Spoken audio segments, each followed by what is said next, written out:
Diolch, Dr. Lewis. Last week, I was delighted to attend Fochriw Primary School's Red Kite Celebration Fair Trade Coffee Afternoon.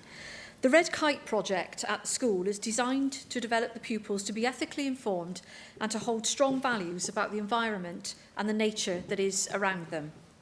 For the project, the school formed an eco-committee which came up with a range of ideas, including a pupil voice and ownership of the project, 3 school rules which were to be respectful, to be responsible and to be safe. And as part of this, pupils were encouraged to be even more respectful to wildlife both in and out of school, to develop their digital and real life skills and to promote Curriculum Cymraeg with the story of the red kite in Wales. The project gave pupils a realisation that nature is all around us if only we open our eyes. As they said, it is really special and we need to be responsible in looking after it now and for future generations.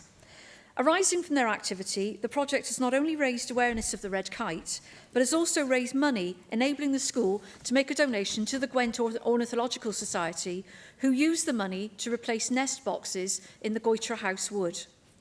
The pupils embarked on an intensive social media campaign to share their experiences of the project and provide information on the red kite, which is regularly seen in the area around Fochriw and in the wider Rhymney Valley.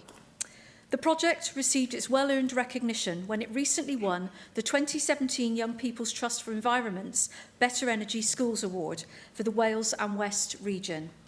Can I ask Assembly members to join me in congratulating Fochriw Primary School on its award and applauding their fantastic work on the Red Kite project and in raising awareness of the environmental issues amongst young people whilst at the same time developing their digital skills. Diolch. Thank you.